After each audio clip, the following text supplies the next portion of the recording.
आज शंभू राजाचा बलिदान दिवस. काय माझं कीर्तन असावं आज. आज शंभू राजाचा बलिदान दिवस आणि उद्या आपल्या सगळ्यांच्या आनंदाचा दिवस. म्हणजे कोणता? गुढीपाडवा. म्हणजे आपल्या हिंदूचं नववर्ष. काय गुढीपाडवा? गुढीपाडवा म्हणजे काय ऐका. उद्या चैत्र शुद्ध प्रतिपदा आहे आणि नवीन संवत्सराला उद्या सुरुवात आहे आणि आपल्या हिंदूचं नववर्ष कोणता असेल तो उद्याचा दिवस आहे. उद्या आपल्या हिंदूचं नवीन वर्ष आहे, लक्षात ठेवा बरं का. आणि 3.5 मुहूर्तापैकी उद्याचा एक मुहूर्त आहे. उद्या जर काही चांगलं काम करायचं असेल तर मुहूर्त काढायची गरज पडत नाही. का गुढीपाडवा साजरा करतात त्याचं कारण सांगतो. मला वाटतं या जगाची उत्पत्ती जेव्हा करायला सुरुवात केली ब्रह्मदेवानं, तो सुद्धा आजचाच दिवस होता. आजच्या दिवशी ब्रह्मदेवानं या जगाच्या उत्पत्तीला सुरुवात केलेली आहे. का पाडवा साजरा करतात? 14 वर्षाचा वनवास भोगून प्रभू रामचंद्र लंकेवर विजय मिळवून आपल्या या अयोध्येमध्ये परत आले होते आणि मग लोकांनी गावात गुढ्या उभारून प्रभू रामचंद्राचं, लक्ष्मणाचं, सीतामय्याचं स्वागत केलं होतं. तो दिवस म्हणजे आजचा दिवस. गुढीपाडवा म्हणजे तो आजचा दिवस. लोकांनी गुढ्या उभारल्या आणि महाराज त्या गुढीचं वर्णन अनेक साधू संतांनं केलं. टाळी वाजवावी, गुढी उभारावी, वाटही चालावी पंढरीची, किंवा माझ्या जीवीची आवडी पंढरपुरा नैन गुढी. लक्षात ठेवा, त्या गुढीचे अनेक अभंग प्रमाण आपल्याला ऐकायला मिळतात. मी सांगेन तुम्हाला, प्रभू रामचंद्र 14 वर्षाचा वनवास भोगून आजच्या दिवशी म्हणजे उद्याच्या पाडव्याच्या दिवशी परत आले होते आणि म्हणून अयोध्येतल्या जनतेने रांगोळ्या सडा काढून गुढ्या उभारून प्रभू रामचंद्र, लक्ष्मण, सीतामय्या या सगळ्यांचं स्वागत अयोध्येमध्ये केलं होतं. आणि तेव्हापासून हा गुढीपाडवा साजरा केला जातो. आणि हेच वर्ष असता नवीन वर्ष पाडव्याला सुरू होतं. चला, सरकारचा लेखाजोखा कोणत्या महिन्यात असतो? मार्च एंड. म्हणजे साल कधी धरल्या जातं? डिसेंबरला नाही, मार्च एंडिंगला. पोरांच्या परीक्षा कधी असतात? मार्च महिन्यात. 10वी 12वीच्या परीक्षा होऊन सुट्ट्या कधी लागतात? मार्च महिन्यात. आणि तो मार्च संपला की पाडवा असतो. म्हणजे अर्थ लक्षात ठेवा बरं का. जे वर्षाचा जर अर्थसंकल्प कधी साजरा कधी करतात तर तो मार्च महिन्यात केला जातो. सरकारचं सुद्धा हेच महिना. इथूनच नववर्षाला सुरुवात होते, कारण नवीन संवत्सराला उद्याच्या सुरुवात आहे. म्हणून आपलं हिंदूचं नववर्ष पाडवा उद्या आहे. म्हणून नवीन वर्षाच्या मी तुम्हा सर्वांना भरभरून अशा या ठिकाणी शुभेच्छा देतो. आणि हे बघा, त्या नवीन वर्षात आणि या नवीन वर्षात किती फरक आहे. त्या नवीन वर्षात आणि या नवीन वर्षात आपण जे 31 डिसेंबर साजरं करतो ना, इंग्रजी महिन्याप्रमाणे नववर्ष, त्या दिवशी महाराज काय झालेलं असतं बघा. बऱ्याचशा माणसं दुसऱ्या दिवशीची 1 तारीख आली तरी दुपारपर्यंत गटाराजवळ पडलेली असतात. माणसं म्हणतात आज 31 आणि त्या दिवशी खातात पितात जस काय वर्षभरी माळकरीच येत. म्हणून त्या एकाच दिवशी खाण्यापिण्याचा असं काय आहे का? अरे वर्षभर तेच आहे ना. मग ते नवीन वर्ष कुठंतरी गटाराच्या साईडला पडून साजरं होतं. आणि हे नवीन वर्ष परिवाराला घेऊन गोडधोड नैवेद्य करून गुढी उभारून आनंदात रांगोळी सडा संमार्जन करून साजरं केलं जातं. तुम्ही बघा, नवीन झाडाला नवीन पालव्या कधी फुटत असतील तर तो महिना हा आहे. जुने पानं गळून जातात आणि त्याला नवीन पालव्या फुटतात. तो महिना म्हणजे हा महिना आहे चैत्र महिना. म्हणून हा पाडवा आपल्या सगळ्यांचा खूप आनंदाचा जाऊ अशी धोंडू तात्याच्या चरणी या ठिकाणी प्रार्थना करतो. आणि उद्या सकाळी सर्वांनी लवकर उठा. उद्या गुढी उभारायची. गुढी म्हणजे काय? बांबू असतो आणि बांबूला एक सुंदर वस्त्र गुंडाळलेलं असतं आणि त्याला लिंबाचा पाला बांधलेला असतो, बरोबर आहे. आणि आरोग्यासाठी तो चांगला असतो. तांब्या असतो, तो बी आरोग्यासाठी चांगला असतो. आणि त्याला गोड एक हे बांधल्या जाते, बरोबर आहे ना, गाठी बांधल्या जाते. सगळं आहे त्याच्यात, कडू गोड आंबट सगळ्या गोष्टीचं मिश्रण म्हणजे उद्याचा पाडवा आहे. म्हणून जे काही झालं असेल आजच्या दिवसापर्यंत त्या सोडून द्या. आणि उद्या नवीन वर्षाचं कोणासंग भांडण जरी असेल तर आज ते सोडून द्या आणि उद्या ती गोड गाठी घेऊन त्याच्याकडे जा आणि त्याची गाठ घ्या आणि त्याच्या तोंडात ती गाठी घाला आणि म्हणा जे झालं ते विसरून जाऊ. आता नवीन वर्षाची सुरुवात नवीन विचारानं करूयात. मी अविवेकाची काजळी फेडून विवेक दीप उजळी. बस अविवेकाची काजळी सोडा, विवेकाचा दीप घेऊन आपण चाला. ज्याचे गरजता पवाडे, त्या भगवंताच्या नामाचे पोवाडे गायल्याच्या नंतर परिणाम काय होतो? कळी काळ पाया पडे. आपल्याला ज्या काळाच्या पाया पडावं लागतं ना, तो काळ आपल्या पाया पडतो. कळी काळ पाया पडे. पण ज्याचे म्हणजे कोणाचे? तो हा पंढरीचा राणा, पुसा 6-18 जना. ज्याचे म्हणजे पंढरपूरच्या राजाचे पोवाडे गा आणि त्याचे पोवाडे गायल्यानंतर काळ तुमच्या पाया पडेल. हे मी सांगत नाही. पुसा म्हणजे विचारा. पुसा 6-18 जना. 6 म्हणजे 6 शास्त्र, 4 म्हणजे 4 वेद आणि 18 जण म्हणजे 18 पुराण. हे माझं मत नसून वेदाचं, पुराणाचं, शास्त्राचं मत आहे. कीर्तनात, कथेमध्ये माणसानं स्वतःचं मत मांडू नये. स्वतःच्या मताचा कीर्तनकारानं कधी आग्रह धरला नाही पाहिजे. आमचे गुरुवर्य स्वामीजी असं सांगतात, माणसानं कीर्तनात वेदाचं, पुराणाचं, शास्त्राचं मत मांडावं. आपलं मत घरी बायको पुढं जाऊन मांडावं. ऐकलं तर नशीब समजावं, नाही तर दिल्या घरी सुखी राहा म्हणावं. कळलं माझं बोलणं? आपल्या मताला फारशी किंमत परमार्थात नाही. परमार्थात वेदाच्या मताला किंमत आहे, परमार्थात पुराणाच्या मताला किंमत आहे आणि परमार्थात शास्त्राच्या मताला किंमत आहे. म्हणून पंचमवेद गाथा ज्यांनी लिहिला त्यांनी कधी स्वतःच्या मताचा आग्रह धरला नाही. त्यांना तुकाराम महाराजांना स्पष्ट सांगितलं, तुका म्हणे नाही विश्वास ज्या मनी, पहावे, जे पाठ आहे ते बोला, पहावे पुराणी विचारून. माझ्यावर विश्वास ठेवू नका. मी बोलतो हे पुराणात, वेदात, शास्त्रात असेल तर माना, नाही तर माझं काही आग्रह नाही तुम्हाला. पहावे पुराणी विचारून. किंवा ज्ञानदेव पुसे निवृत्तीसी चाड, गगना हुनी वाढ ना माय. किंवा चौवेदी जाण 6 शास्त्री कारण, 18 पुराणे हरेशी गाती. आता 18 पुराणात काय भांडणं करायला सांगितले का? बोला. 18 पुराणात जे वर्णन आहे ते भजनाचंच आहे, बरोबर आहे ना? म्हणून महाराज म्हणले हे माझं मत नाही, हे वेदाचं, शास्त्राचं, पुराणाचं मत आहे. कोणी म्हणाला आम्हाला आता पोवाडे गायला जमत नाही किंवा आम्हाला पोवाडे गाता येत नाही, नका गाऊ. चिंतिता जयासी, त्याचं चिंतन तर करू शकता. चिंतिता जयासी, परिणाम काय? भुक्ती मुक्ती कामारी दासी. भुक्ती नाम भोग आणि मुक्ती नाम मोक्ष. भोग आणि मोक्ष एकत्र देण्याची ताकद देवाच्या नावामध्ये आहे. भोगही देण्याची ताकद देवाच्या नावात आहे. महाराज म्हणतात इच्छिले ते पुरवी. काय इच्छा करायची भोगायची ते बी इच्छा देवाच्या नावानं पूर्ण होते. आता 30-30, 40-40 लाखाच्या गाड्या कीर्तनाला जायला आहेत. हा काय झाला? भोग. 30-30, 40-40 लाखाच्या आपल्याला गाड्या कीर्तनाला जाण्यासाठी आहेत. मग ही गाडी काय झाला? भोग झाला. पण तो भोग कशाने मिळत असेल तर त्याच्या भजनामुळेच मिळतो. आणि या भजनानं मुक्ती सुद्धा मिळते. मला सांगा आता, भुक्ती मुक्ती पंडित महाराज कामारी दासी. भुक्तीही दाशी होते आणि मुक्तीही दाशी होते. काही लोक म्हणतात महाराज लोकांकडे एवढं कसं काय येतं? ह्या अभंगात हे म्हणून येतं. भोगही देण्याची ताकद देवाच्या नावात आहे. आता काल तात्याला अंगठी आली, मग तात्यानं सांगितली होती का? बोला. काल एका भक्तानं तात्यांना अंगठी दिली, मग तात्यानं सांगितली होती का? बोला. नाही. पण त्या भक्ताची इच्छा होती मला तात्याला 1 तोळ्याची अंगठी करायची, त्यांनी आणली. हे भोग आहे. भोग देण्याची ताकद सुद्धा देवाच्या नावात आहे. आणि महाराज म्हणले मोक्ष देण्याची ताकद सुद्धा देवाच्या नावात आहे. आणि हे नुसतं ताकद आहे. भुक्ती मुक्ती कामारी दाशी. भोगही दाशी होऊन राहते त्या माणसाची, बरोबर? भोगही दाशी होऊन राहते आणि ऐका, मुक्ती सुद्धा दाशी होऊन राहते. आता दाशी झाल्यावर चिंता आहे का? बोला. तुम्हाला कळल अशा भाषेत सांगतो. बायको तहसीलदार असावी, वाळूचं टिपर असावं. आता कळलं का तुम्हाला? बायको तहसीलदार असावी, वाळूचं टिपर असावं तुकाराम महाराज. मग टेन्शन घेण्याचं काम आहे का?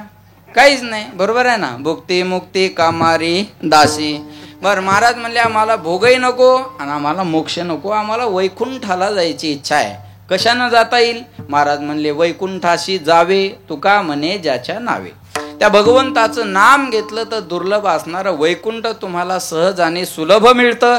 तो हा पंढरीचा राणा. बालाजी महाराज पुसा 6 चौ 18 जना असा अभंगाचा माझ्या बुद्धीप्रमाणे सरळ अर्थ आहे. विठ्ठला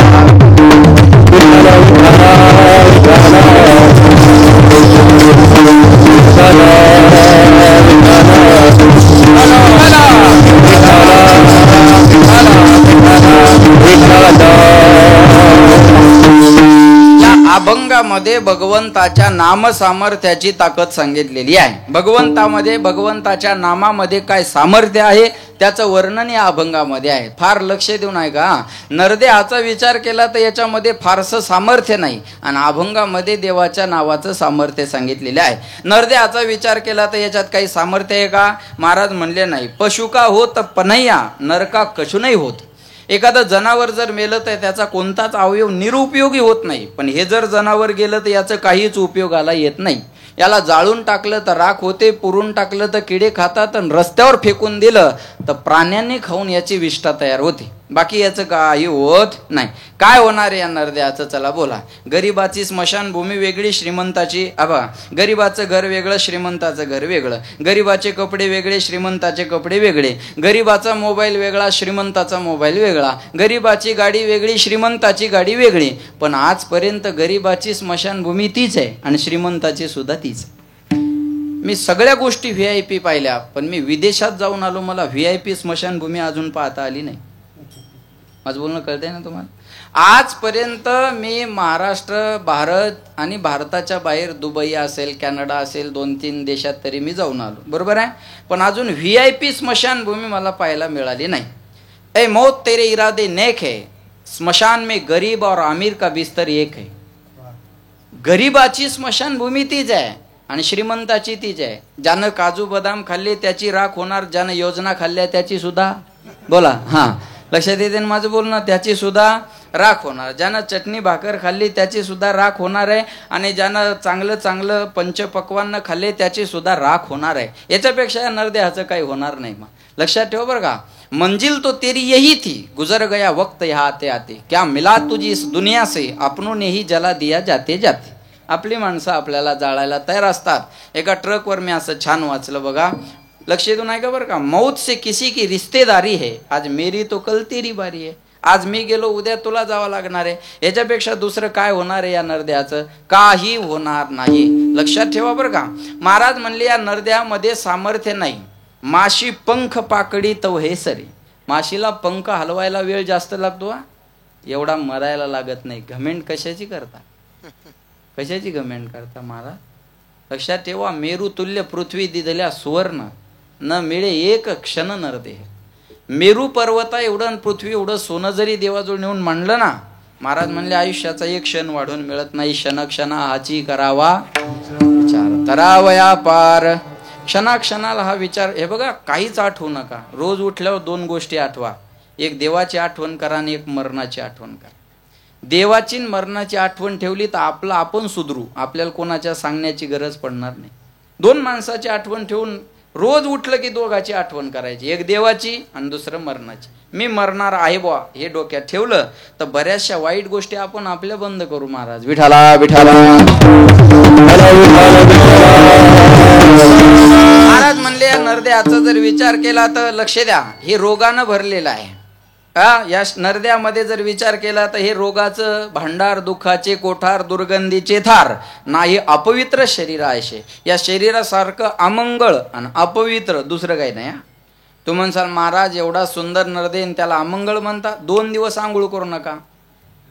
बायको बी म्हणते वाशायला लांबव तिकडे. चांगला नामवंत महाराज असू द्या, ब्रश नाही करू द्या. लोक म्हणतात महाराज तुमचं लय मोठं नाव आहे पण तोंडाचा वास यायला लागलो, जरा लांबून बोला. 1-2 दिवस ब्रश नाही केला तर याच्यातून घाण बाहेर पडते. गाईला म्हशीला कधीच ब्रश नाही. गाईचं वासरू कधीच ब्रश करत नाही, पण त्याचं तोंड माणसं कधी बी घेतात आणि आपल्या गालाला लावतात. आपल्यापेक्षा स्वच्छ शरीर त्या प्राण्याचं आहे. कधी आंघोळे गाईला, चला बोला, गाईला आंघोळे कधी, कधीच नाही. पण कधी गोठ्याचा फ्रेशच वाटणार माणसाला. आपल्यापेक्षा स्वच्छ शरीर त्या गाईचं आहे. आपल्यापेक्षा स्वच्छ शरीर त्या गाईचं आहे. महाराज म्हणले काय दुर्गंधीनं भरलेलं आहे, अमंगळ आहे, अपवित्र आहे. या जगाच्या पाठीवर याच्यासारखं अमंगळ आणि अपवित्र दुसरं कोणतं शरीर नाही. महाराज म्हणले नाही अपवित्र शरीरा आयशे. पण या अमंगळ अपवित्र शरीराला जर तुम्ही एखाद्या विशिष्ट कार्याकडे नेलं तर याच्यासारखं उत्तम आणि चांगलं दुसरं काही नाही. शरीर उत्तम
शरीर उत्तम चांगले शरीर सुखाचे घोसुले शरीरे साध्य होय केले शरीरे साधिले परब्रह्म.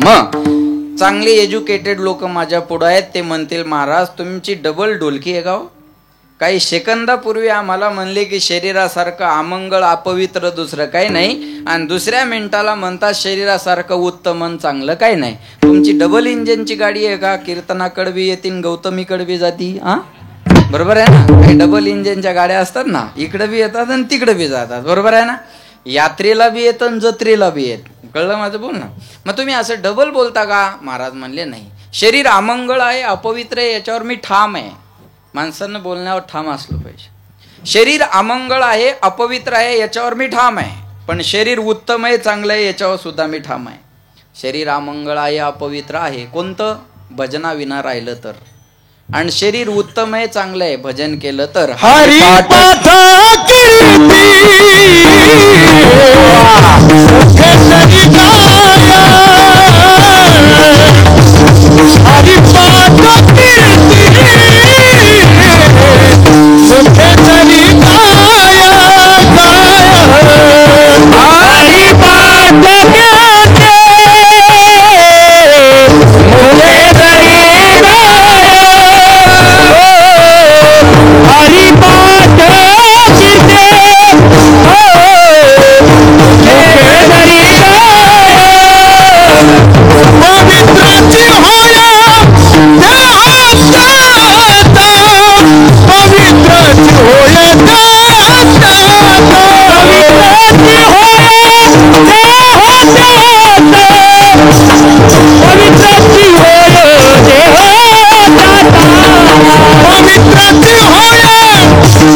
नामदेव महाराजासाठी. वा.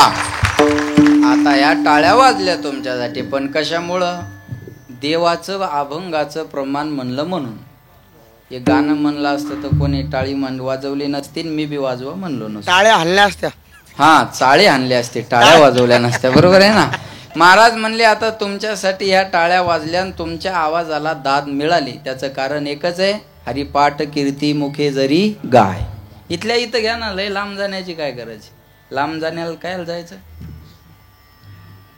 नाही कळलं का तुम्हाला? लांब जाण्याला लांब जाऊ द्या. विठाला विठाला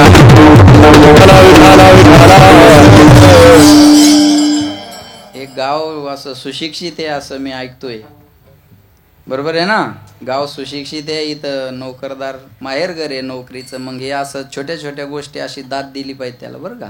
सहज असतं ते. महाराज म्हणले हरिपाठ कीर्ती मुखे जरी गाय, पवित्रची होय देह त्याचा, पवित्र तो देह, वाणी वाणी नॉट वाणी, वाणी पुण्यवंत, जो वदे अच्युत सर्व.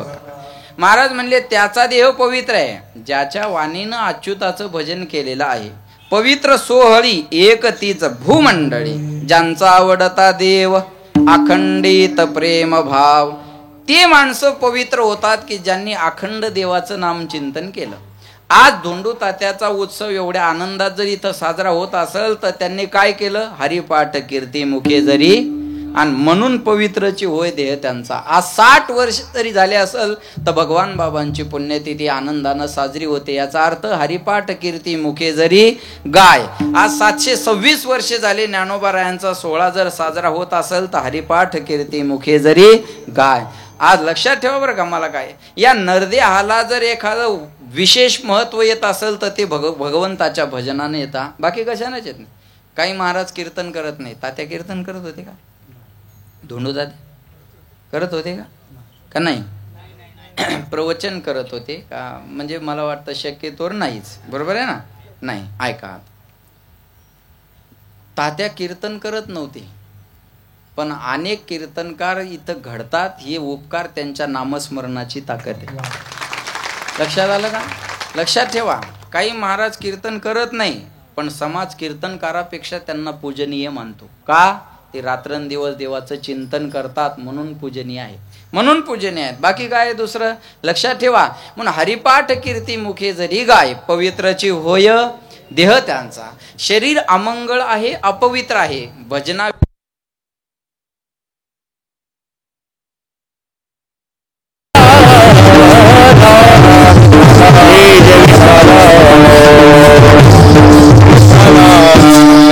आता लाईट गेली तर टॉर्च माझ्याकडे धरू नका. मी कुठं जात नाही अजून 2 दिवस.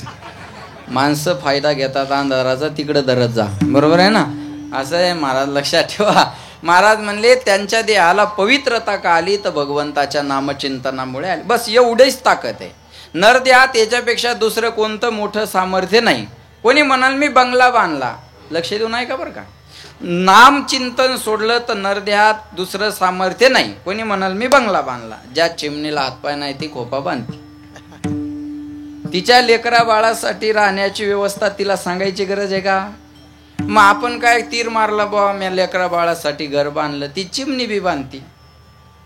अहो राऊळ आहे सापाचं, ती नागिन त्याच्यातच जन्म देते ना पिलाला.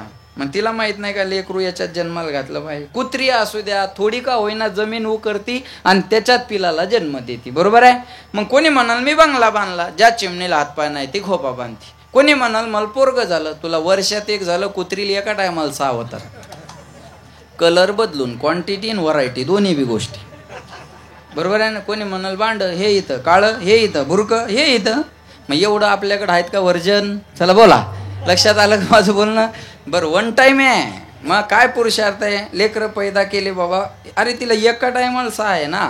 आपल्या आयुष्याचे 2-4 होत असतील. बरोबर आहे. लक्षात आलं का? पुरुषार्थ काय? कुत्र्याला भूक लागती, माणसाला भूक लागती. कुत्र्याला झोप येते, माणसाला झोप येते. कुत्र्याला भीती वाटते, माणसाला भीती वाटते. कुत्रं 1 दिवस मरणार, भजन न करता आपण सुद्धा 1 दिवस मरणार. बरोबर आहे ना. मग त्याच्या मरण्यात आणि आपल्या मरण्यात फरक काय? लक्ष देऊन ऐका. कुत्र्याला भूक लागली की कुत्रं मालका पुढे जाऊन गोंडा गोळतं, माणसाला भूक लागली की माणूस बायको पुढं. मग फारसा फरक आहे का त्याच्यात? भूक लागणं सगळ्यांना सारखं आहे. आहार, निद्रा, भय, मैथून सर्व योनी समसमान. पण महाराज म्हणले याच देही घडे देवाचे भजन किंवा चिंतन, आणि काही ज्ञान नाही कोठे. कुत्र्या, मांजराच्या, डुकराच्या, गाढवाच्या जन्मात भजन करता येत नाही. आणि जर भजन नाही झालं तर याच्यात दुसरं काय सामर्थ्य? याच्यात दुसरं काही सामर्थ्य नाही. महाराज म्हणले भजन करता येतं एवढं सामर्थ्य याच्यामध्ये आहे. म्हणून महाराज म्हणले जबा बाकी काय सामर्थ्य नाही. आयुष्य मोजावया बैसला मापारी, तुका रे व्यवहारी संसाराच्या, जायाचे शरीर जाईल क्षणात, काहा गोपीनाथ पावेचे ना, शरीर जायाचे ठेवणे. आता जागा रे भाई नो जागा, आता जागा रे भाईनो जागा, चोर निजल्या नाडूने भागा, चोर निजल्या नाडूने भागा, आता जागा रे भाईनो जागा, आता जागा रे भाईनो जागा. जागवा उठा जागे भारे आता, स्मरण करा पंढरीनाथा, भावे चरणी ठेवा माथा, चुकवी व्यथा जन्माच्या. जगजोगी जगजोगी जागे जागे बोलती, जागता जगदेव राखा काही भाव. महाराज म्हणले आता जाग होण्याची गरज आहे. काय जाग व्हा? एक पाहत असा एकाची दहने, सावध त्या गुन्हेगारी नव्हा. बघा, एक माणूस एका माणसाला स्मशानापर्यंत नेऊन पोहोचवतो, पण त्याला वाटत नाही मला सुद्धा पोहोचवणार कोणीतरी आहे. माणसं मातीला गेले तरी गडबड करतात. माझं बोलणं कळलं ना तुम्हाला? मातीला गेले तरी काहीची घाई असते. अरे तुला जायचं कुठं? सावडायला गेले तरी माणसाची गडबड आहे. अरे इथंच यायचंय, लक्षात ठेवा. सावध त्या गुन्हेगारी नव्हा. त्या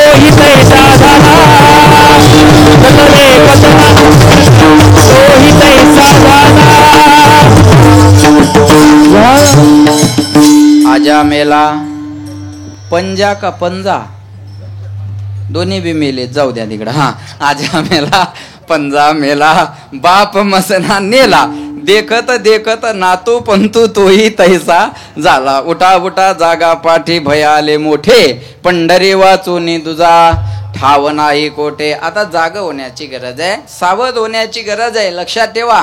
महाराज म्हणले मृत्यूची भीती प्रत्येकाला आहे. हे बघा, सरपंच असला तर गावात भिणार नाही, आमदार असला तर तालुक्यात भिणार नाही, खासदार असला तर जिल्ह्यात घाबरणार नाही, मुख्यमंत्री असला तर महाराष्ट्रात घाबरणार नाही, पंतप्रधान असला तर देशात घाबरणार नाही. पण पंतप्रधानाला सुद्धा मरणाच्या भीतीनं बांगलादेश सोडून भारतात यावं लागलं.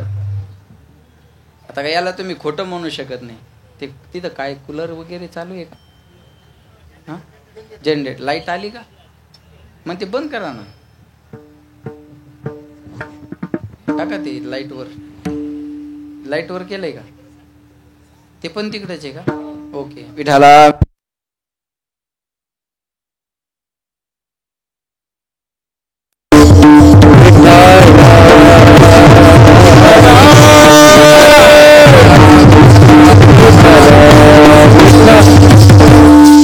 ऐका, आता पंतप्रधानाला सुद्धा मरणाच्या भीतीनं बांगलादेश सोडून भारतात यावं लागलं का नाही वाचण्यासाठी?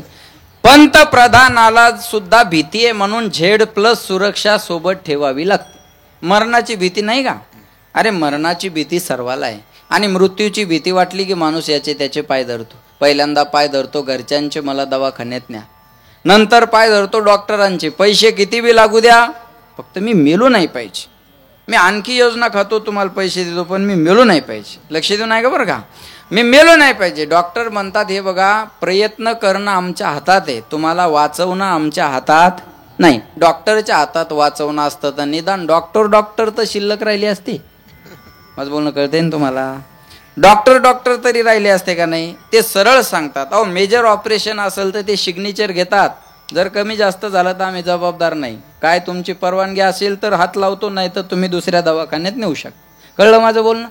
ते सांगतात आम्ही प्रयत्न करू शकतो, वाचवणं आमच्या हातात नाही. मग झालं, घरच्यांकडून नाही जमलं, डॉक्टराकडून नाही जमलं की मग एखाद्या महाराजाचे पाय जातात. बाबा मेरा कल्याण करो. बाबा म्हणतात मेरीच भिवंडी हो गई. बरोबर आहे ना? बाबा मला, अरे बाबा म्हणले येत नाही उरो आले अवतार, एरते पामर जीव किती.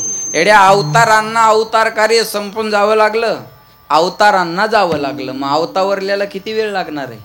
उपजली या पिंडा मरण सांगा ते, मरते उपजते सवेची ते, जन्म आले बाळ त्याची वाट पाहे काळ, सज धज के जब मौत की सैजादी आएगी, ना सोना काम आएगा ना चांदी आएगी, सज धज के जब मौत की सैजादी आएगी, ना सोना काम आएगा ना सोनू आएगी.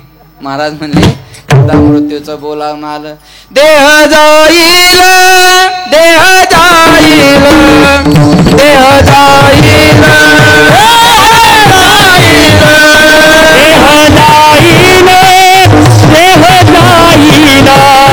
देह जाईल देह जाईल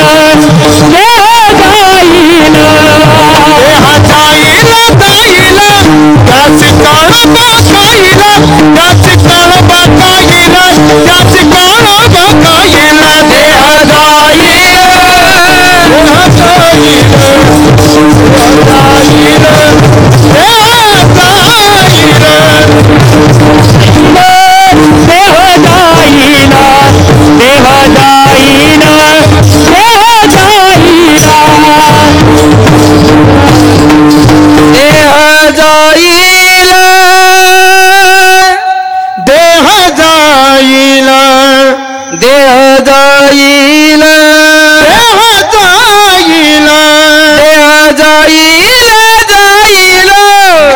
त्यासी काळ बकाईल देह जाईल जाईल त्यासी काळ बकाईल देह जाईल देह जाईल देह जाईल देह जाईल.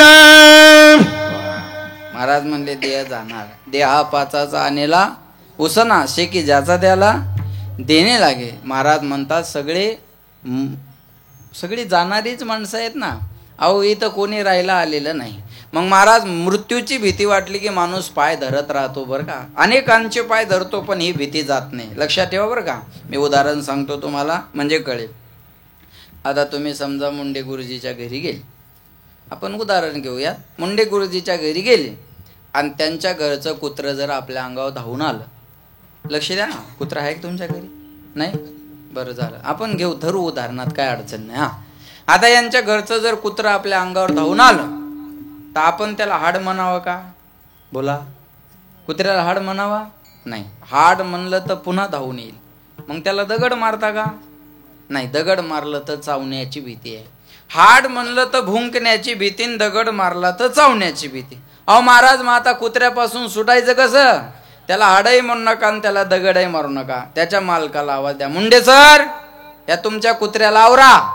मग ते मुंडे सर म्हणतील, अय टॉमी, काय मोती, काय नाव असेल त्याचं, मोती चल इकडे. ते आपले भागवताचार्य बाबा आहेत, सानप महाराज आहेत, चल इकडे, असं बोलतात बरं माणसं कुत्र्याला. आणि ते कुत्रं ऐकतं महाराज. आता मी मोठ्या मोठ्याच्या घरी जातो, मला माहित, ते कुत्रं ऐकतो. त्याला भाषा कळते की नाही काय माहित, पण ते ऐकतं. मी एक व्हिडिओ पाहिला मागे. एक बाई असं कुत्र्यासमोर दुधाचा चपातीचा काला ठेवते बघा. काही लोकांनी पाहिला असेल, माझ्या मोबाईलमध्ये व्हिडिओ आहे तो, लक्ष देऊ नाही का. आणि काला ठेवल्यानंतर ते कुत्रं खात नाही. मग ती बाई त्या कुत्र्याला म्हणते, हा वदनी कवळ राहिलंय का? आणि मग ती बाई वदनी कवळ ह्या श्लोक म्हणते आणि ते पुंडली कवरदे झाल्यावर ते कुत्रं खायला सुरुवात करतं. आणि हे कुत्रं, अभि मी कुत्र्याच सांगायलो, काही कुत्र्यावर संस्कार नसतात महाराज, बरोबर आहे ना? बरोबर आहे, लक्षात ठेवा. आणि ते कुत्रं खायला मग नंतर सुरुवात, ऐकतं ना कुत्रं. मग ते मुंडे गुरुजी म्हणतात, मोती चल इकडे. महाराज येते म्हणते, एवढं जरी म्हणलं तर कुत्र्याचं भुंकणं बंद होतं. तुम्ही अनुभव घ्या, कुत्र्याचं भुंकणं बंद होतं आणि ते मालकाच्या पायाजवळ जाऊन उभं राहत. आता महाराज गेटवर असतात आणि कुत्रं मालकाजवळ असतं. मग महाराजाची हिंमत होत नाही गेटवरून आत यायची. कारण कुत्र्याचा काय भरोसा, काही भुकल ते, त्याचा काय भरोसा आहे का? महाराज कुत्र्याचा काय भरोसा आहे? काही भरोसा नाही. मग ते मुंडे गुरुजी म्हणतात, ओ महाराज या आता इकडे. मग ते महाराज म्हणतात, अहो ते कुत्रं, अहो त्या काय करणार नाही तुम्हाला. ते कसं काय? अहो त्याचा मालक इथं उभा आहे, त्याची हिंमत आहे का आता तुमच्यावर भुंकण्याची? माझं उदाहरण संपलं. माझं उदाहरण संपलं. मालकाजवळ जर कुत्रं उभा असेल तर कुत्र्याची चाल करायची हिंमत नाही. कुत्र्याला हाड म्हणायची गरज नाही, दगड मारायची गरज नाही, त्याच्या मालकाच्या नावानं हाक मारा. जसा हा काळ ज्याच्या कामाला आहे, तुम्ही त्या काळाच्या पाया कशाला पडता? ज्याच्या कामाला आहे त्या मालकाच्या नावाचे पोवाडे गा.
गरजता पोवाडे कळी काळ पाया पडे. महाराज म्हणले त्याच्या मालकाच्या नामाचे पोवाडे गा. माझ्याकडे लक्ष द्या. मारा हाक देवा भय हट्टा असे, जव काळ असे दुरी ठेला. बर्वे झाले आजीवरी, नाही पडलो मृत्यूच्या आरी. वाचून आलो येथवरी, उरले ते आरी तुम्हा समर्पण. समर्पण. कळलं माझं बोलणं? आजपर्यंत ठेवलंय ना त्यानं व्यवस्थित? लक्षात येते माझं बोलणं? मग त्याच्या नावाचे पोवाडे गा. त्याचे पोवाडे गायच्या. ज्याचे गरजता पोवाडे. गरजणे म्हणजे उंच स्वरात गाणे, आणि उंच स्वरात गाणारी माणसं लवकर फेमस होतात. कळलं माझं बोलणं? ज्याचा आवाज उंच आहे त्या माणसाची प्रसिद्धी लवकर होत असते. लक्षात घ्या. म्हणजे जे व्हायरल आहेत ना ते उंच आवाजाचे जास्त. ज्याचे गरजणे म्हणजे मोठा आवाज करणे. आभाळ काय व्हायला म्हणतात? बोला. आभाळ काय व्हायलं? गरजायला लागलं. गरजणे म्हणजे मोठा आवाज करणे. आणि ज्याचे गरजता पोवाडे. पोवाडे म्हणजे काय? पोवाडे म्हणजे भजन, पोवाडे म्हणजे कीर्तन, पोवाडे म्हणजे चरित्र, पोवाडे म्हणजे कथा, पोवाडे म्हणजे नामस्मरण. गायीन लीळा चरित्र पोवाडे. किंवा दिन रजनी हाची धंदा, गोविंदाचे पोवाडे. दिन रजनी हाची धंदा. मग कोणी जर म्हणलं चांगला धंदा आहे तुमचा तर वाईट वाटून घेऊ नका. नाही कळलं? धन्यवाद. चला. हा, एखादा जर म्हणला तुमचा धंदा चांगला आहे महाराज तर काही दुःख वाटून घेऊ नका. प्रमाण आहे त्याला. दिन रजनी हाची धंदा, गोविंदाचे पोवाडे. महाराज म्हणले नामाचं चिंतन करणं, नामस्मरण करणं, कथा करणं, गुणगान करणं हे त्याचे पोवाडे आहेत. लोक म्हणतात हो त्याचे आमच्या जवळ जास्त पोवाडे गाऊ नका. कळलं तुम्हाला आता? पोवाडे म्हणजे चरित्र, पोवाडे म्हणजे कथा, पोवाडे म्हणजे केलेल्या कार्याचं वर्णन हे. आणि ज्याचे गरजता पोवाडे. पोवाडा म्हणलं की उंच स्वरातच असतो. शाहीर हा महाराष्ट्राचा प्राण, शिव प्रभूचा गातो गुणगान जी. बरोबर आहे ना? अरे पोवाडा म्हणलं की त्या स्वरातच असेल ना तो. तानाजी मालुसरेनं सांगितलं राज एवढी कामगिरी आमच्या पदरात घाला राज. छत्रपती शिवाजी महाराजांना सांगितलं तानाजी आम्हाला अपयश चालणार नाही. तानाजी मालुसरेने सांगितलं, राजे अपयश आलं तर हा ताना पुन्हा तुम्हाला आपलं तोंड सुद्धा दाखवणार नाही. माघवते नवमीच्या दिवशी गड ताब्यात घेतो, गवताची गंजी पेटवतो, गडावर जाळ दिसल्यावर गडावर या, तुमचं अभिनंदन करण्यासाठी हा ताना कल्याण दरवाजात उभा असेल. राजो शिवाजी महाराजाचं चरित्र सांगायचं म्हणल्यावर त्या आवेशातच असलं पाहिजे ना. नाही तर शाळेची मास्तरीन पोराईल म्हणे शिवाजी महाराजांना अफजल खानाचा टेरेटरच फाडला. फाडला नसतात बरं झाला असं, बरोबर आहे ना. त्या आवेशातच ते असलं पाहिजे का नाही. आणि आज चांगला दिवस आहे, आज शंभू राजाचा बलिदान दिवस आहे. ज्या शंभू राजानं, लक्षात ठेवा, आपल्या आयुष्यातली एक सुद्धा लढाई हारली नाही असे राजे म्हणजे कोण? शंभू राजे होते. एक सुद्धा आपल्या जीवनातली लढाई शंभू राजानं कधी हारली नाही.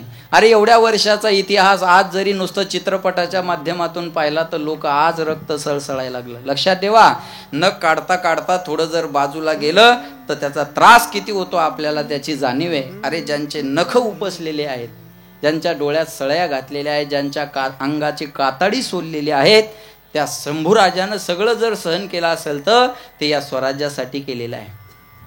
छत्रपती शिवाजी महाराज स्वराज्यासाठी जगावं कसं हे छत्रपती शिवाजी महाराजाकडे पाहिल्यावर कळतं, आणि स्वराज्यासाठी मरावं कसं हे छत्रपती शंभू राजाकडे पाहिल्यावर कळतं.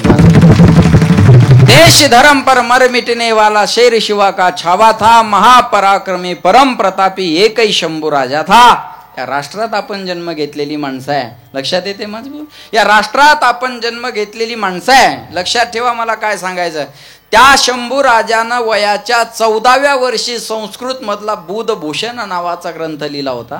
शंभू राजा काही साधे नव्हते आणि आज त्यांचा बलिदान दिवस आहे. अरे फितुरी केली असती तर आयुष्यमध्ये जगले असते. मला वाटतं आज शंभू राजे जर असते, राजकारणी लोकांच्या भूमिका घेतल्या असत्या तर जगले असते, पण अमर नसते झाले. माझं बोलणं कळलं? शंभू राजे जगले असते पण अमर झाले नसते. कीर्तनात नसतं नाव निघालं राजांचं. लक्षात ठेवा. महाराज मला सांगायचं काय, शिवाजी महाराजाचं जर चरित्र सांगायचं तर त्या आवेशातच असलं पाहिजे ना. ते काय कोणत्या आवाजात सांगून जमल का? लक्षात घ्या, पोवाडा म्हणलं की उंच स्वरातच असतो. ज्याचे गरजता पोवाडे म्हणजे भजन. काय महाराज म्हणले, त्या भगवंताच्या नामाचे पोवाडे गा, म्हणजे त्याचं भजन करा, भजन करा. दुसरं काय महाराज म्हणले, अमृताहुनी गोड बस नाम तुझे देवा. पण पोवाडे गायला आवडत नाही. मन माझे केशवा काबाने घे जीवे गोड 3 अक्षराचा रस, अमृत जयास फिके पुढे नामामृत गोडी वैष्णवा. लादले किती गोड गोड तुझे नाम, किती गोड गोड तुझे नाम,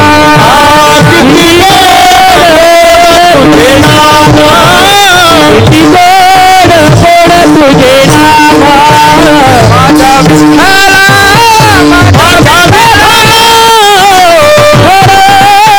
गोड तुझे नाम. माझा विठ्ठला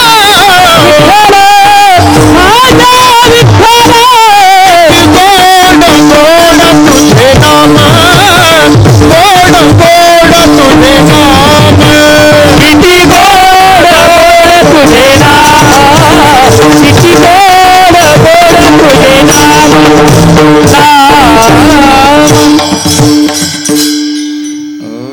किती गोड गोड तुझे नाम, किती गोड गोड तुझे नाम, किती गोड गोड तुझे नाम.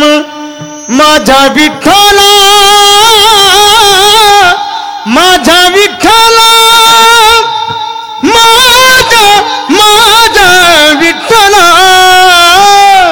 किती गोड गोड तुझे नाम, किती गोड गोड तुझे नाम. वा, नाम गोडच आहे. महाराज म्हणले किती गोड गोड तुझे नाम. देवाचं नाम गोड आहे पण घ्यायला आवडत नाही. लक्षात आलं माझं बोल? देवाचं नाव गोड आहे, घ्यायला आवडत नाही. दारू कडू आहे, सोडाय आवडत नाही. दारू कडू आहे का नाही? कीर्तनात बसले म्हणजे याच्यातलं काही माहीतच नाही असं नका करू. बरोबर आहे ना? लक्षात येते का? दारू कडू आहे का नाही? जे आणतं त्यांना सांगा, पटकन सांगा. अहो दारू कडू आहे महाराज सांगू शकतो आणि तुम्ही सांगू शकत नाही, किती अपमान आहे हा माझा. बरोबर आहे. अहो दारू कडू आहे. हे बघा, वकिलाला कायदे माहीत असावे, कायद्यात वकील अडकू नये. यत्र यत्र धुमाहा तत्र तत्र वन्नी. अनुमान प्रमाण, जिथं जिथं धूर निघालाय तिथं काहीतरी पेटलेलं असावं. मग तोंड वाकडं करतात, डोळे लावतात, थुकत बाहेर येतात, चकना खातात. मग अनुमान प्रमाण ते कडूच असलं पाहिजे. एकाला बायको रोज म्हणायची दारू पिऊ नका, दारू पिऊ नका, दारू पिऊ नका, दारू पिऊ नका. ते वैतागले एक दिवस आणि बायकोला झाकणभर दारू पाजली. त्या बाईन केलं, किती कडू आहे म्हणे हे. तो म्हणे तुला आज कळलं काय दुःख मी कसं पचवत असं. मी काय एन्जॉय म्हणून थोडंच पितो, माझी मला माहिती आहे. काय बी करतील पण पेतील एवढं नक्की आहे. बरोबर आहे. सोडत नाही. विषय विषयाचा पडी पाडू, गोड परमार्थ लागे कडू, कडू विषय तो गोडू जीवाशी झाला. देवाचं नाव गोड आहे पण करायला भजन करायला आवडत नाही. म्हणून म्हणतात ना, अमृत है हरि नाम जगत में, अमृत है हरि नाम जगत में, इसे छोड़ विषय विष पीना क्या, हरि नाम नहीं तो जीना क्या. तुम्ही जीना क्या म्हणा, मी बाकीचं म्हणतो. हरि नाम नहीं तो जीना क्या, हरि नाम नहीं तो जीना क्या, हरि नाम नहीं तो जीना क्या. काल सदा अपने रस घोले, ना जाने कब सिर चढ़ बोले. हरि का नाम जपो निश्वासर, अब इसमें साल महीना क्या, हरि नाम नहीं तो, हरि नाम नहीं तो जीना क्या, हरि नाम नहीं तो जीना क्या, हरि नाम नहीं तो जीना क्या. भजन नसेल तर त्या जगण्याला जगणं म्हणता, हरि नाम नाही तो जीना क्या. पण महाराज म्हणले हे भजन करायला आवडत नाही. महाराज म्हणले पण ज्याचे गरजता पोवाडे, परिणाम कळी काळ पाया पडे. काळ आपल्या पाया पडतो. कुणाच्या पाया पडला सांगतो उदाहरण ऐका. नाथ महाराजाची अंत्ययात्रा चालली. नाथ महाराजांची अंत्ययात्रा चालली आणि माया हो ऐकताय ना तुम्ही, महिला मंडळ ऐकताय ना. हा. आणि एका बाईची पोरगी नेमकीच माहेरातून सासरला नांदायला निघाली. मग आता पोरगी पहिल्यांदा नांदायला निघाली आणि महाराजाची अंत्ययात्रा तिथून चालली. आता शुभ कामाला नांदायला पोरगी चालली, ही अंत्ययात्रा आपण अशुभ मानतो. बरोबर आहे का नाही. महाराज म्हणले ते अशुभ नाही पण आपण मानतो त्याला. लक्ष देऊ नाही का बरं का. अंत्ययात्रा तिथून चालली आणि या बाईच्या मनात आलं म्हणे, माय या महाराजाला आजच मरायचं होतं का. काय म्हणे, माय या महाराजाला आजच मरायचं होतं का. नाथ महाराज तिरडीवर उठून बसले आणि त्या बाईला म्हणले, बाई तुझ्या पोरीला आज जाऊ दे, मी उद्या जाईन. याला म्हणतात कळीकाळ पाया पडे. आता असं कोणी उठून बसणं शक्य आहे का. बर ते उठून बसल्यावर बाकीचे थांबतील का. बरोबर आहे ना. कदाचित ते उठून बसेल पण बाकीचे जवळ थांबतील का. मग लक्षात येते का माझं बोलणं. महाराज म्हणले कळीकाळ पाया पडे. आहे का. ज्यांनी ज्ञानेश्वरी लिहिली ते कोण. हा बोला. ज्ञानेश्वरी सांगितली माऊलींनी, लिहिली कोणी, सच्चिदानंद बाबांनी. आणि सच्चिदानंद बाबा जिवंत होते का नाही. सच्चिदानंद बाबा मेलेले होते. पण पत्नी दर्शनाला आली ज्ञानोबारायांच्या. ज्ञानोबारायांना आशीर्वाद दिला, अखंड सौभाग्यवती भव. म्हणले आशीर्वाद या जन्माचा का पुढच्या. काय म्हटले, आशीर्वाद या जन्माचा का पुढच्या जन्माचा. म्हणले हे काय पण. अहो म्हणे आज तुम्ही अखंड सौभाग्यवती भव मला आशीर्वाद दिला, पण माझे मालक तर वारलेले, पुढे जाणारी अंत्ययात्रा त्यांचीच आहे. म्हणले माझ्या सत्यवादाचे, माझ्या तोंडातून गेलेला शब्द खोटा होणार नाही. सांगितलं उठा सच्चिदानंद बाबा उठा. आणि उठून बसले सच्चिदानंद बाबा. लक्षात येते माझं बोलणं. आणि मग त्यांच्याकडून ज्ञानेश्वरी लिहून घेतली. याला म्हणतात कळीकाळ. मेले माणूस जिथं उठविले, वेळ काळा ते ग्रासिले गा. प्रमाण आहेत त्याला. माझ्या मनाचं थोडं आहे. विठाला विठाला विठाला विठाला विठाला. ही ताकद जर गुणात असेल तर ती देवाच्या नावात आहे. लक्षात आलं माझं बोलणं? अहो चांगदेव राय तपश्चर्या करायचे, मेलेले माणसं मग त्यांची तपश्चर्या होईपर्यंत गुफेच्या बाहेर आणून ठेवले जायचे. सगळ्यांना कथा बघ माहिती. आणि मग चांगदेव महाराज, लक्ष द्या, चांगदेव महाराजाची तपश्चर्या झाली की चांगदेव महाराजांना बाहेर यायचं आणि मेलेल्या मुर्द्यांना उठवायचं. असंच होतं ना. लक्षात आलं माझं बोलणं? आता असा चांगदेव असता तर एखाद्याच राजकारण्यात बांधून ठेवला असता. माझ्या घरचे महेच कार्यकर्ते वाचो, बाकीचे मार धनाधन धनाधन. बरोबर आहे ना? लक्षात येते माझं बोलणं? मला सांगायचं काय, याला म्हणतात कळी काळ पाया पडे, ज्याचे गरजता पोवाडे. जगा काळ खाय आम्ही माथा दिला, तुका म्हणे काळा हाना तोंडावरी पण कशी.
नाम घेता कापियम,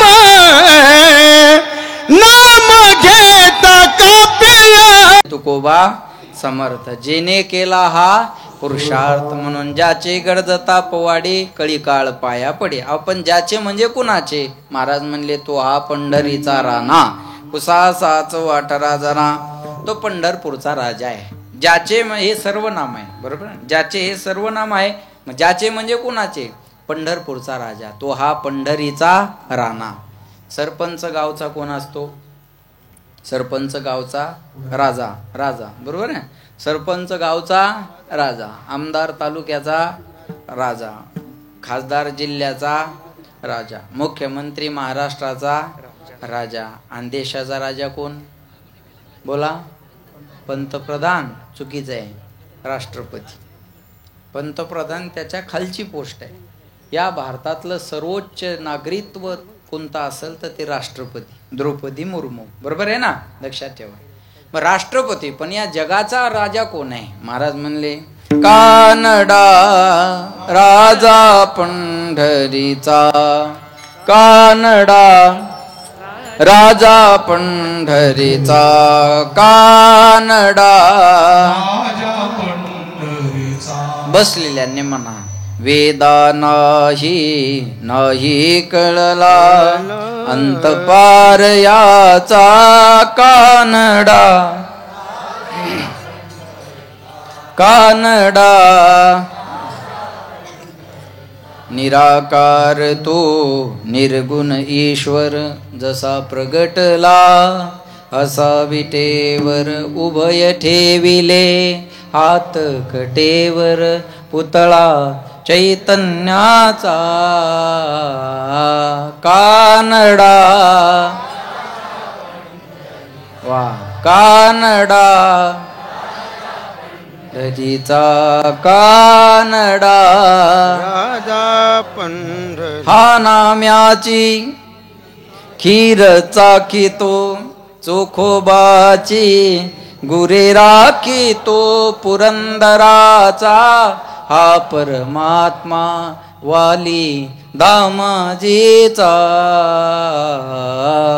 कानडा. कानडा राजा पंढरीचा, कानडा राजा पंढरीचा. वा किती गोड आहे. महाराज म्हणले तो पांडुरंग पंढरपूरचा राजा आहे. जंबू या दीपा माझी एक पंढरपूर गा, धर्माचे नगर देखा विठू पाटील, त्याचे नाव तो पाटील आहे. लक्षात आलं का. महाराज म्हणले मग ज्याचे म्हणजे कुणाचे, तो हा पंढरीचा राणा. हे मी सांगत नाही. पुसासाच 18 जना वेद अनंत बोलिला, अर्थ इतुलाची साधीला, विठोबाशी शरण जावे आणि निजनिष्ठा नाम घ्यावे. बस त्याचं नाम घ्या, हे सगळ्या वेदाचं सार आहे. चला रोजचा महाराज इथं येणार, कोणी बुलढाण्याहून येईल, कोणी परळीहून येईल, कोणी नगरवरून येईल, कोणी हिंगोलीवरून येईल, कोणी बीडवरून येईल. आणि इथं आल्यावर काय सांगल, भांडणं करा का भजन करा. अभंग वेगळा घेईल, प्रमाण वेगळे देईल, दृष्टांत वेगळे सांगल, सांगल मुद्द्यावर कुठे येणार आहे पुन्हा, भजन करा. बस मग हे सगळ्या वेदात वेद अनंत बोलिला, पण अनंत बोलून काय साध्य केलं, अर्थ इतुलाची साधीला, विठोबाशी शरण जावे आणि निजनिष्ठा नाम घ्यावे. बस एक नाम तारी, बाकी सब दुकानदारी. कळलं माझं बोलणं. म्हणून महाराज म्हणले हे माझं मत नाही. पुसासाच 18 जना चिंतिता जयासी, आनंदराव भुक्ती मुक्ती कामारी दाशी. भगवंताच्या नामाचं चिंतन केलं की भुक्ती नाम भोग आणि मुक्ती नाम मोक्ष, हे एकत्र देण्याची ताकद देवाच्या नावात आहे. ते कुणाला मिळालं, आजच आपण कथेत ऐकलं ध्रुव बाळाचं उदाहरण.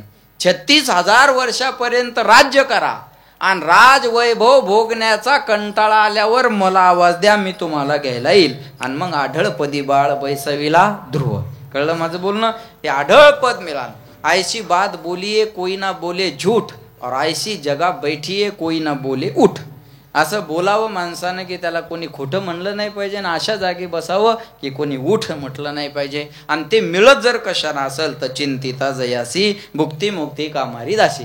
कोणी म्हणा आम्हाला भोगही नको, आम्हाला मोक्ष नको, आम्हाला वैकुंठाला वैकुंठासी जावे, वैकुंठासी जावे, वैकुंठासी जावे, वैकुंठासी जावे, वैकुंठासी जावे, वैकुंठासी जावे, जावे वैकुंठासी. तुका म्हणे ज्याच्या नावे, तुका म्हणे ज्याच्या नावे, तो हा पंढरीचा राणा, तो हा पंढरीचा राणा.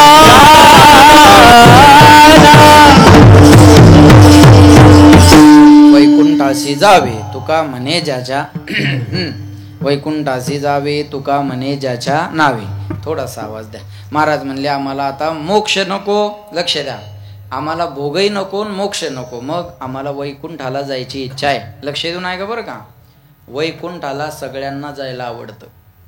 असा माणूस नाही का त्याला वैकुंठ आवडत नाही. आणि तसं जर नसतं तर मेल्यावर प्रत्येक पत्रिकेवर वैकुंठवासी लिहिलं नसतं लोकांनी. बरोबर आहे. मला वाचता येतं तेव्हापासून आजपर्यंत मुंडे गुरुजी मी नरकवाशी कधी मेल्याच्या पत्रिकेवर वाचलं नाही. लक्ष देऊन आहे का बरं का. नरकवाशी मी आजपर्यंत कोण्या पत्रिकेवर वाचलं नाही. माझ्याकडे लक्ष द्या. वैकुंठाला जायला सगळ्यांना आवडतं. ते माणूस मेला की भावकीतले माणसं ते पत्रिका छापायला जातात.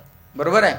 आणि मग त्या टाईपरायटरकडे गेले की मग तो टाईपरायटर म्हणतो, पत्रिका छापणारा, काय लिहू, कैलासवासी, स्वर्गवासी का वैकुंठवासी. माझ्याकडे जरा लक्ष द्या. म्हणजे तुम्हाला स्वर्गात जायचं का कैलासात जायचं का वैकुंठात जायचं हे टाईपरायटरच्या हातात आहे. कळलं माझं बोलणं तुम्हाला. लक्ष द्या. मला मार्मिक बोलतोय मी, त्याला दाद मिळाली तर मी अजून बोलेल. हा म्हणजे हे कोण्या महाराजाच्या हातात नाही,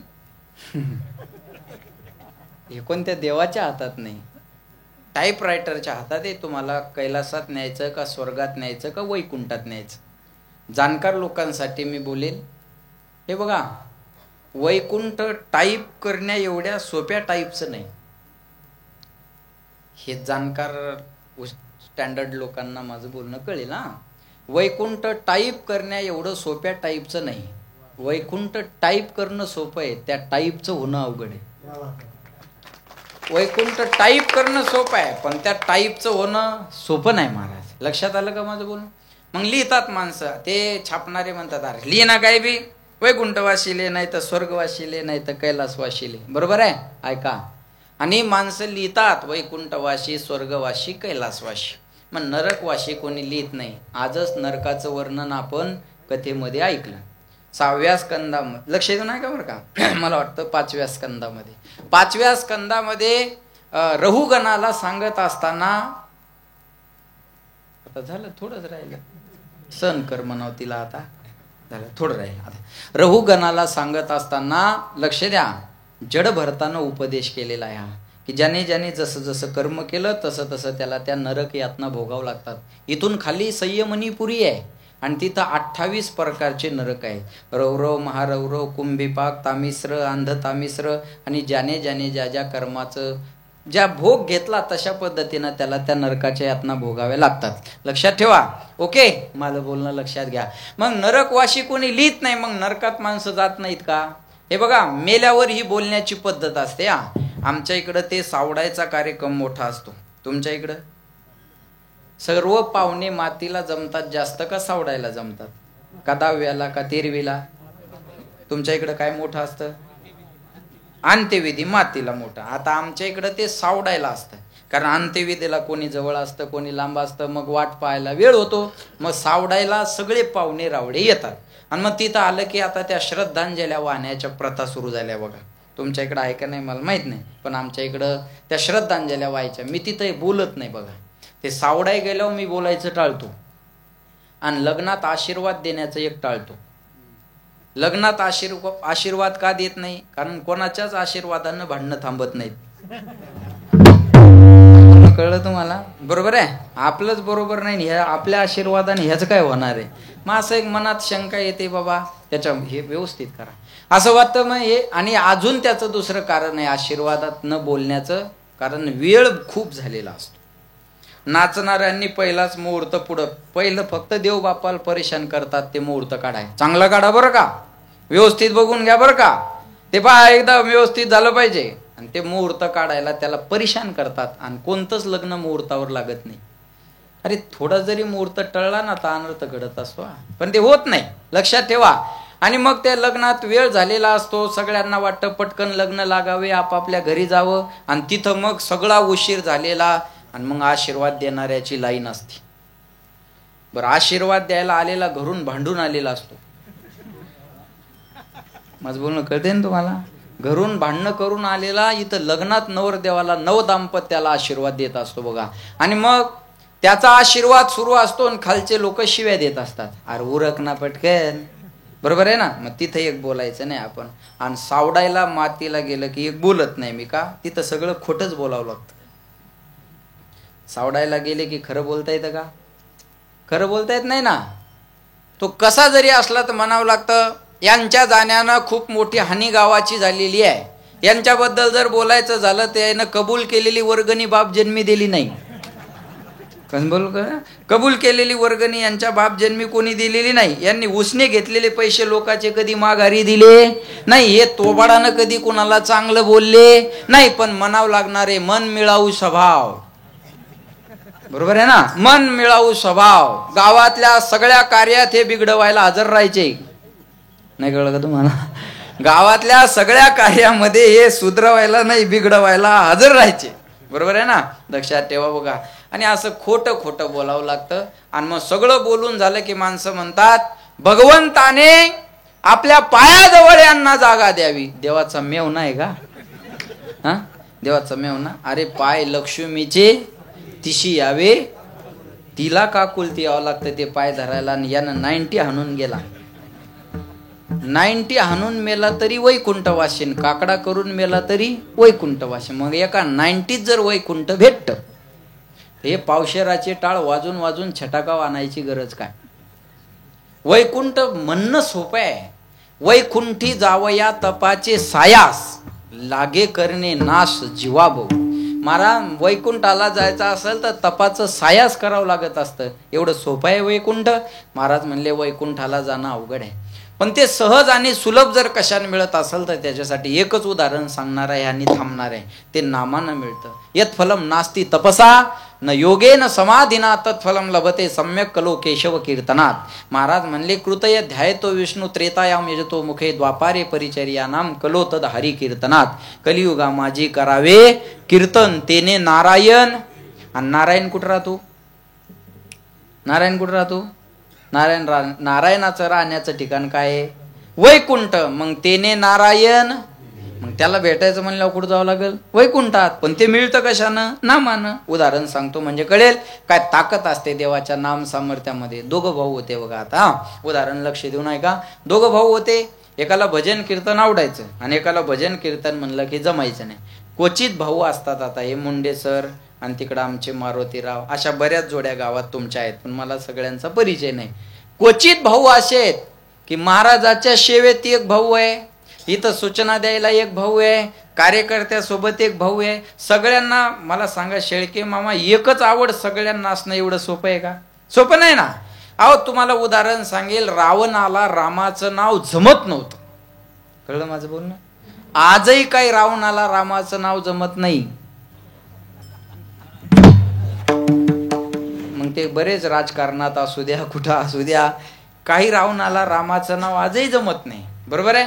काहीला रामाचं नाव जमत नव्हतं, रावणाला रामाचं नाव जमत नव्हतं, आणि बिभीषणाला रामाचं नाव घेतल्याशिवाय झोप येत नव्हती. दोघं भाऊच होते ना. हिरण्यकश्यपूला देवाचं नाव जमत नव्हतं आणि प्रल्हादाला देवाचं नाव घेतल्याशिवाय राहत नव्हतं. असं होतं ना. सगळ्यांना एक आवडत असतं का? कधी कधी नवरा परमार्थिक असतो तर बायको नसते, कधी कधी बायको असली तर नवरा नसतो. बरोबर आहे ना. एखादा कीर्तन करून घरी गेला का त्याच्या नशिबात येतं आलं आमचं कीर्तन, आणि एखादी बाई भजनावून घरी गेली का आली आमची संतीन. बरोबर आहे ना. नवरा घरी असतो आणि बायकोला गेल्यावर काय म्हणतो? आली आमची संतीन. हे जुळून येणं फार अवघड आहे. हे दोघांची आवड एक असणं फार अवघड आहे बरं का. मग एका भावाला भजन कीर्तन आवडायचं नाही, एका भावाला भजन कीर्तन म्हणलं की जमायचं नाही. हा सप्ताह चालला म्हणजे गावातल्या 100 दुर्योधनाच्या अवलादी आपल्याची बघा. आपली लोक आपल्या गोष्टीला विरोध करतात. रमजानचा महिना सुरू आहे. 100% मुसलमानाला रोजाचा उपवास नाही, पण एकही मुसलमान रोजाच्या उपवासात बोलत नाही. एकही मुसलमान रोजाच्या उपवासाच्या विरोधात बोलत नाही.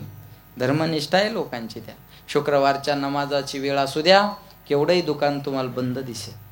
अरे घ्या ना त्यांच्याकडून. 200 रुपये काम करणारा भिगारी असू द्या, शुक्रवारी काम करत नाही. जुम्मे का दिन आहे बोले, आज काम पे नाही आ सकते. त्याला म्हणा 200 चे 500 घे. अरे 10,000 दे तो भी नहीं आ सकते. जुम्मे का दिन है, नमाज अदा करनी पडते. ही निष्ठा सोपी आहे महाराज.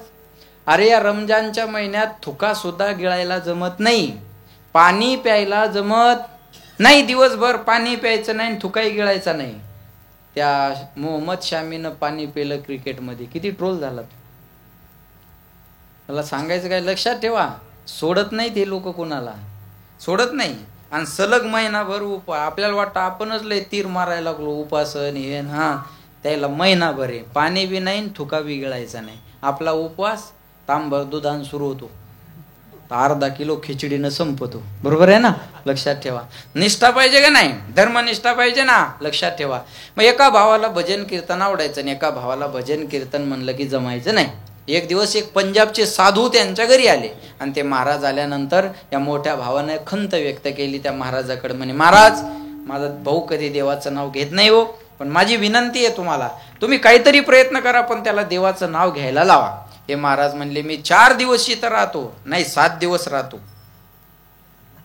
नाही कळलं? हा चला, मी 4 दिवस इथं राहतो पण त्याला देवाचं नाव घ्यायला लावतो. आता हे महाराज 4 दिवस घरी राहिले पण हा पठ्ठ्या 4 दिवस घरीच आला नाही.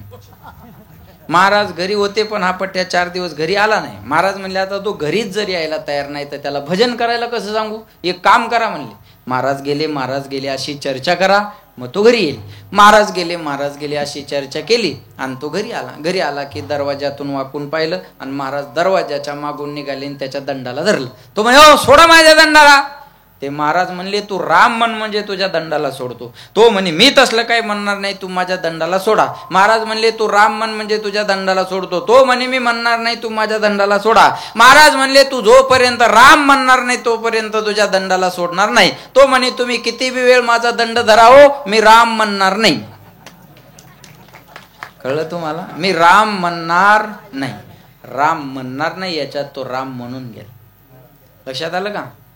मागच्या पावसाळी अधिवेशनात अब्बू आझमीने सांगितलं, अध्यक्ष महोदय हम वंदे मातरम नहीं बोल सकते, वंदे मातरम बोलना हमारे मजहब में नहीं है, हम वंदे मातरम नहीं बोल सकते. अरे हे सांगाय तीनदा बोंबललास की, बरोबर आहे ना? तसं हे राम म्हणणार नाही, याच्यात राम म्हणून गेलं.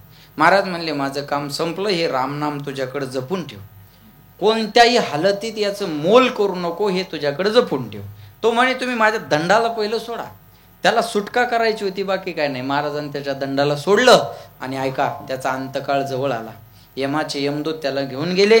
आता वेळ आपल्याकडे कमी आहे. यमाचे यमदूत घेऊन गेले आणि त्याला वरी कटघऱ्यामध्ये उभं केलं. जसं खाली कोर्ट आहे, वकील आहे, जज आहे, तसं वरही कोर्ट आहे, वकील आहे, जज आहे. वरचा जज आहे यमराज, वकील आहे चित्रगुप्त आणि आरोपी आहेत आपण. मग आपल्याला आरोपीच्या पिंजऱ्यात उभं केल्या जाईल आणि चित्रगुप्ताला यमराज जज विचारल, चला याची खातेवही काढा, यांनी खाली काय काय केलं. 90 घेत होता का? हो यस करा. तमाशाला जात होता का? हो डबल यस करा. सप्त्याला वर्गणी देत होता का? नाही, याच्यातली दाबत होता, फुल्ली हाना. आपल्या सगळ्या कार्याचा हिशोब तिथं होणार आहे.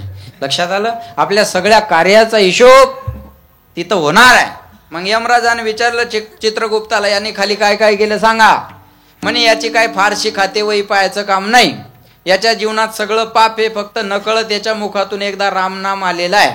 म्हणजे यानं फक्त रामनामाचं अकाउंट उघडलं. काही माणसांचं जसं जनधनचं खातं उघडलं आणि मोदीच्या पैशाची वाट पाहतात, बाकी काही खात्याचं घेणं देणं, काही त्या खात्यात इनकमिंग नाही, आउट गोईंग नाही, काही स्टेटमेंट काढायचं कामच नाही महाराज, बरोबर आहे?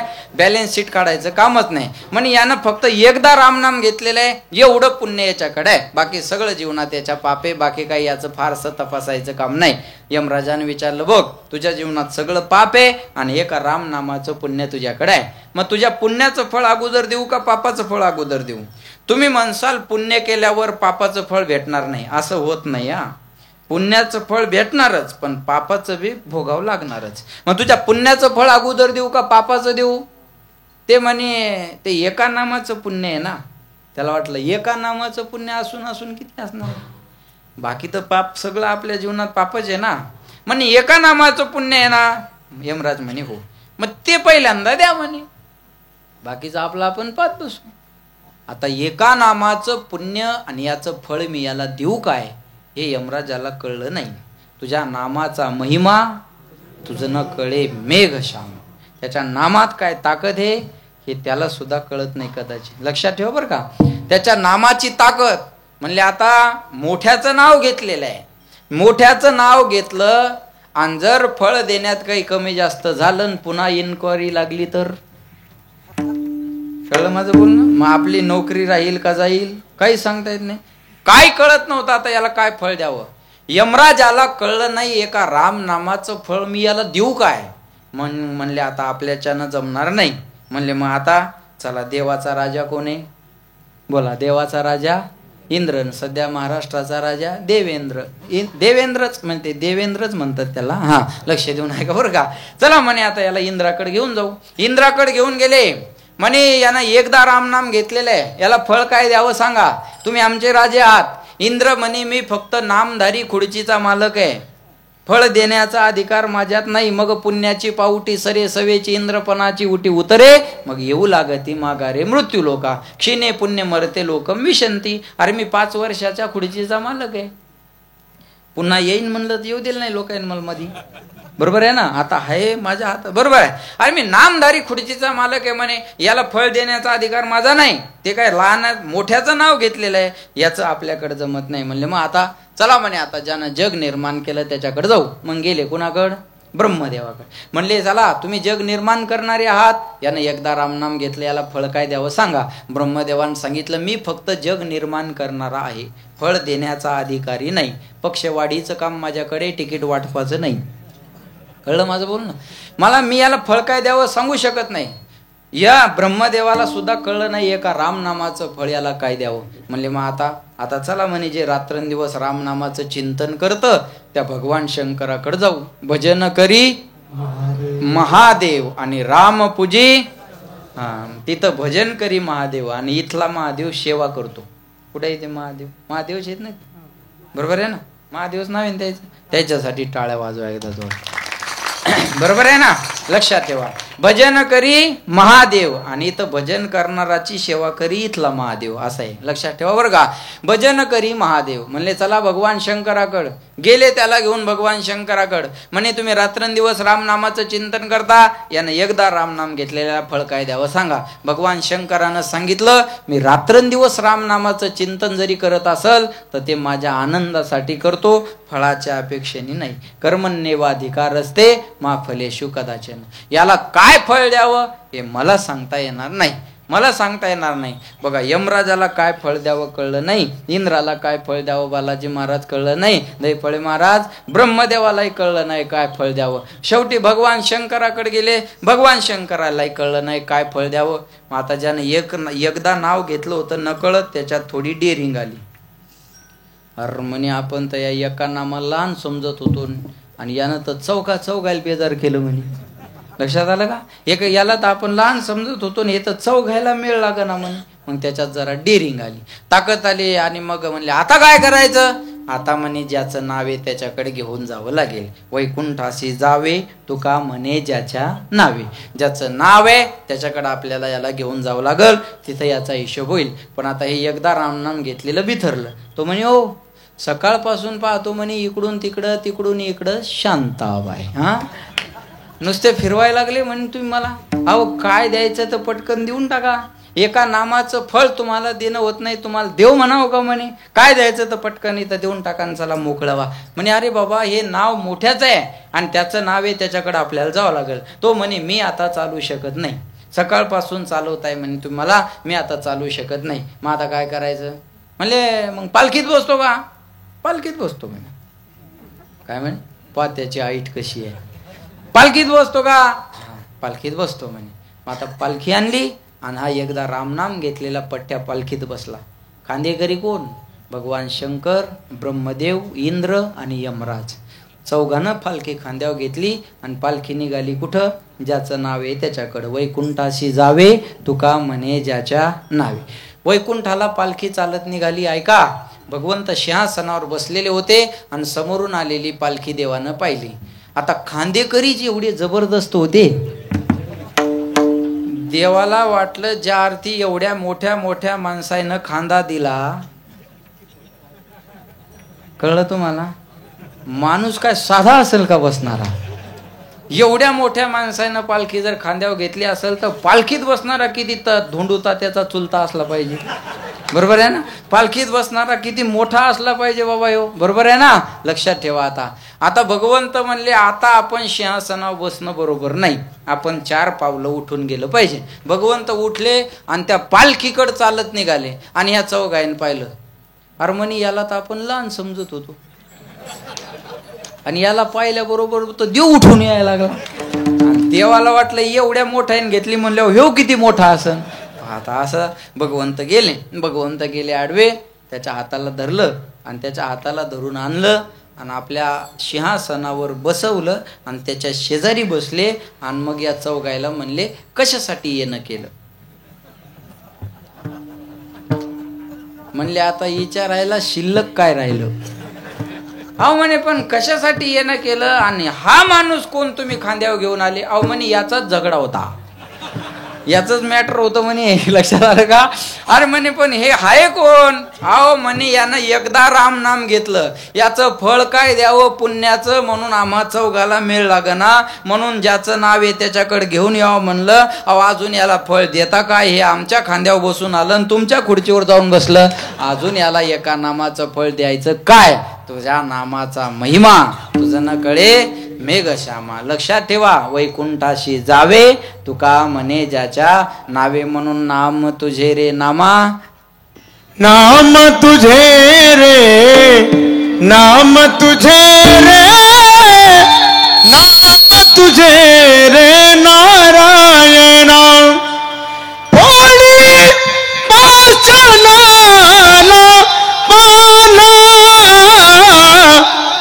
नाम तुझे रे नाम तुझे रे नाम तुझे रे नारायणा. भगवंताच्या ताकद आहे. महाराज म्हणले वैकुंठाशी जावे तुका म्हणे ज्याच्या नावे. तो कोण? तो हा पंढरीचा राणा कुसा 618 जना. अभंगाचा भावार्थ इथं थांबूयात. एकदा प्रेमानं विठोबा रखुमाईचं भजन करू आणि एक महत्वाची गोष्ट बोलायची तेवढी बोलून थांबूयात.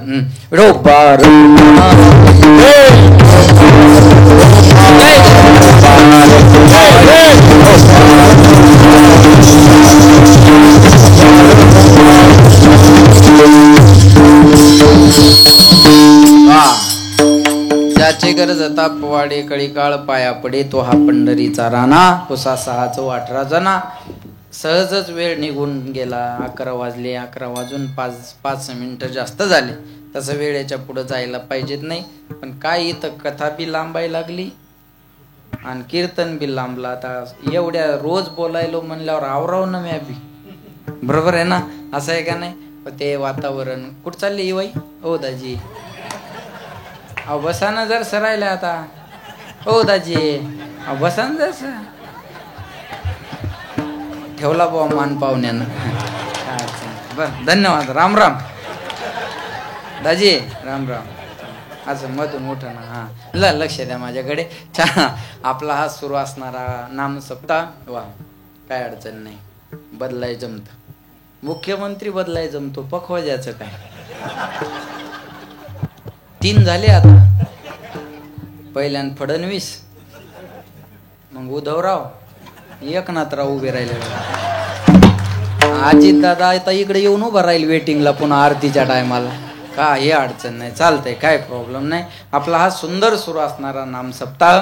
आणि हे बघा दृष्ट लागेल असं गोड वातावरण आहे. अतिशय सुंदर अतिशय छान अतिशय सगळे तन मन धनाने या कार्यक्रमाला सहकार्य. मला दरवर्षी मी कीर्तनाला यायचो जायचो त्याच्यामुळं मला काही इथलं फारसं लक्षात येत नव्हतं बरं. पण यावेळेस आता सगळ्या माणसांची ओळख झाल्यासारखं झालं. धोंडू तात्यावर या लोकाची निशिम भक्ती आहे महाराज. हे धोंडू तात्यासाठी जीव द्यायला सुद्धा कमी करणार.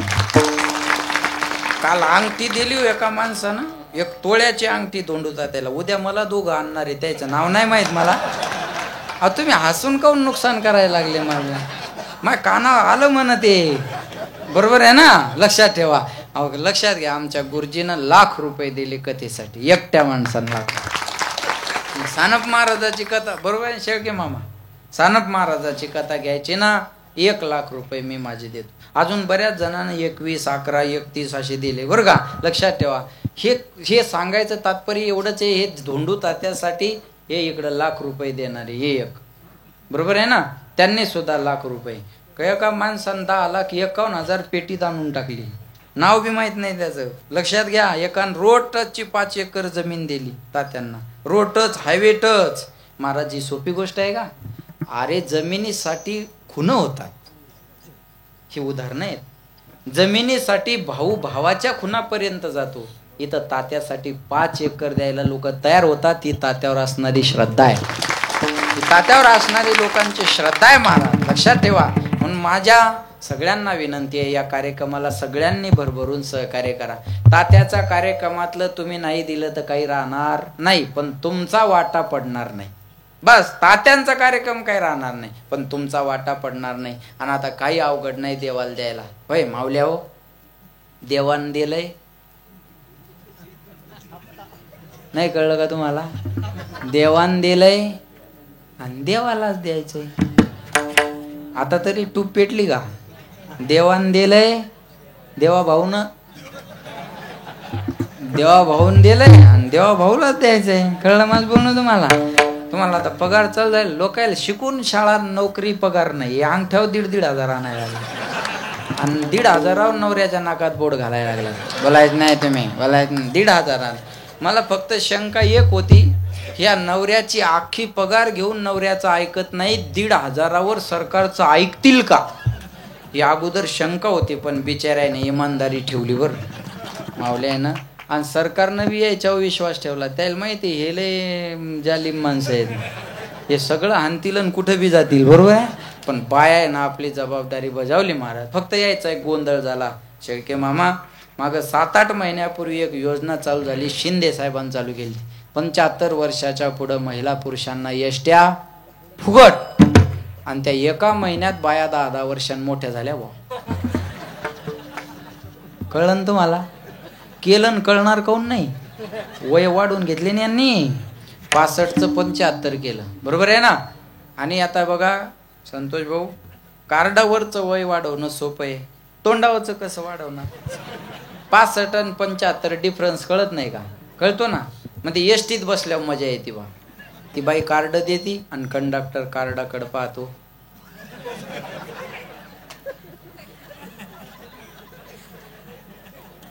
आणि एवढंच करतो. खरंय तिला कळलं आता हे खोटं, याच्या लक्षात आलं.